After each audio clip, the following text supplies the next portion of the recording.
Serial killer movies are a dime a dozen, and most follow the blueprints of either The Silence of the Lambs or Seven. However, there's one serial killer movie that's always stood out from the pack for me. It's one I'd put right up there alongside both The Silence of the Lambs and Seven, and that's The Cell.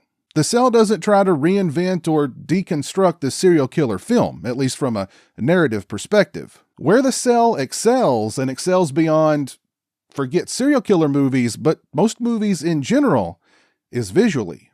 Now, it's not that The Cell is all style or style over substance. It's just that the plot, at least in the beginning, is fairly basic.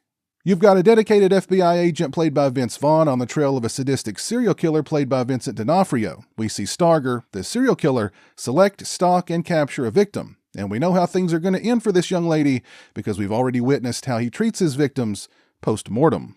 It ain't good. Enter Catherine Dean, a social worker who's part of a revolutionary new technology that allows her to enter the minds of her patients. Novak convinces Catherine to go into Starger's mind in order to find where he stashed this unlucky lady. Time is of the essence, of course, and I'm sure you're familiar with the old saying, the mind is a terrible thing to waste. Well, in Starger's case, his mind is just a terrible thing. Before I totally geek out over the visuals, I do want to mention some of the other high points. The first big one is the performance of Vincent D'Onofrio as Starger. I know when most people think of Vincent D'Onofrio, they think of Full Metal Jacket. When I think of Vincent D'Onofrio, I think of The Cell. D'Onofrio's performance is electric. Starger is one twisted fella, but still sympathetic at the same time. However, the way he perceives himself inside his fantasy world is like nothing you've ever seen. He's operatic, demonic, regal, and monstrous. It's such a dynamic and physical performance, and you can tell that D'Onofrio really went all in for this one. And shout out to writer Mark Protasevich. Starger has what I'd consider the standard serial killer backstory, in which he was subjected to abuse at the hands of his parents. However, this abuse is witnessed through Catherine's eyes after she's become acquainted with the still innocent childhood version of Starger, which creates the dynamic of sympathizing for Starger as a child and fearing him as an adult. It's an angle that absolutely gets exploited at the end, and the final act is quite intense because of this. Jennifer Lopez and Vince Vaughn also deliver solid performances. Vaughn's casting here is a little offbeat. It's definitely against type, I would say. It doesn't always work, but it works enough. What most people probably remember of Jennifer Lopez in The Cell are the sequences of her in her underwear. Those sequences stuck out for me too, although not for the same reasons you're thinking. But because I've always wondered if there was something in her contract stating that her shapely hindquarters had to be prominently displayed at least once. The sound design is a huge part of this movie, as is the completely underrated score by Howard Shore. His score adds so much to the movie. It's intense, and it's epic. When it comes to the visuals, director Tarsem Singh and cinematographer Paul Laufer create landscapes and motifs that are abstract, bizarre, elegant, haunting, incredibly imaginative, and totally unforgettable. Combine that with some of the most spectacular set designs, makeups, and costumes that I've ever seen, and you have a feast for the eyes that's both grotesque and stunningly beautiful. There's a scene in which Starger goes medieval on Agent Novak in the fantasy world that's just crazy. The visuals, the sound design, the makeup, and the score all come together to create this blitzkrieg on the senses. And that's before the disemboweling even begins. Yes, I said disemboweling. And even though the movie is 25 years old now, the visuals still look ahead of their time. The Cell is an awesome movie, and it's not just style over substance. The style is a part of the substance. It elevates the substance. It makes the substance better. If you haven't seen The Cell, I cannot recommend it any higher. If you're a fan of The Cell, then this new limited edition 4K UHD release from Arrow Video gives you some interesting options. First, let's take a look at this beauty. This release comes with a slipcase featuring newly commissioned artwork by Peter Saveri. The sleeve is reversible, featuring newly commissioned artwork and original artwork. We get a double-sided fold-out poster featuring newly commissioned artwork on both sides. And we get a limited edition collector's booklet featuring new writings on the film by Josh Hurtado, Heather Drain, Virat Nehru, Mark Edward Hyuk, and Gene Oppenheimer. This release features 3 different versions of the film. On the 4K, we get both the theatrical cut and the director's cut. The director's cut is 2 minutes longer in length.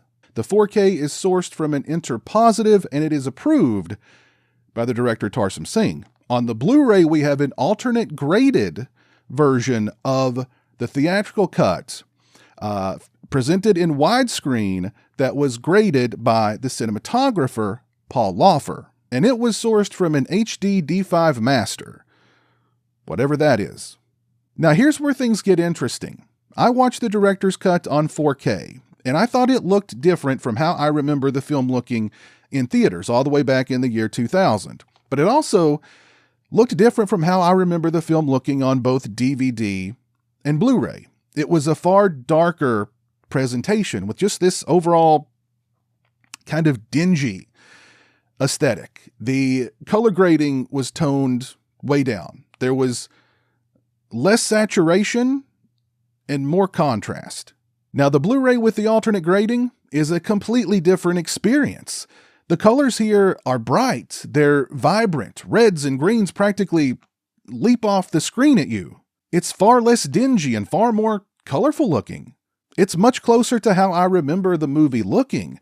The only downside is that it's presented in full frame, although it's not that much of a downside. The 4K is more detailed, but the Blu-ray is more vivid. The Blu-ray is also far less grainy, at least to my eye. This is an odd one, and I have to say, I preferred the Blu-ray to the 4K. When it comes to audio, we get both DTS HD 5.1 and mono tracks. My only qualm when it comes to the audio is that there were times where it sounded as if the dialogue track, or just the dialogue in general, was at least a few decibels lower than the score and the other sounds. And I had to adjust the volume a few times between scenes. This occurred on both audio tracks. Maybe it was just my setup, I don't know, but it was a thing. I'd give the picture quality on the 4K a 4 out of 5, the picture quality on the Blu-ray a 4.5 out of 5, and the audio quality overall a 4 out of 5. As for extras, on the 4K disc, we have Projections of the Mind's Eye, a new feature-length interview with director Tarsem Singh. It's 1 hour, 29 minutes, and 39 seconds in length. Mr. Singh discusses his background, his filmmaking philosophy, working with the sales writer to build the fantasy world from scratch, working with Jennifer Lopez, Vince Vaughn, and Vincent D'Onofrio, and how great D'Onofrio was. He discusses the costume designs, the cinematography, and fighting with New Line over having to cut disturbing footage from the movie. He breaks down some of the most memorable scenes from the film, what inspired them visually, and how they were shot, and much, much more. This was an incredibly in-depth, detailed, and really entertaining interview with Mr. Singh. Next, we have Between Two Worlds, a brand new interview with director of photography Paul Laufer. It's 43 minutes and 16 seconds in length. Mr. Laufer discusses his background in music videos, meeting Tarsem Singh and working with him on commercials prior to the sale. He discusses the incredible crew he worked with, the challenges that he faced, and how he overcame them. He discusses how the film was color graded, the gargantuan task that it was to output the film for its release, and how proud he is of the film today. It's very technical. It includes a lot of technical jargon that just kind of went entirely over my head, but it's still quite an interesting interview. We get 4 audio commentaries, the first with film scholars Alexandra Heller-Nicholas and Josh Nelson, the second with film critic Kay Lynch and screenwriter Mark Protasevich. We get a commentary with the director Tarsem Singh and a commentary with DP Paul Laufer, composer Howard Shore, production designer Tom Loden, and others. On the Blu-ray, we have an additional interview with Paul Laufer entitled A Tale of Two Masters. It's 10 minutes and 47 seconds in length, in which Mr. Laufer gives some insight into the origins of the alternate master with its different aspect ratio and color grading.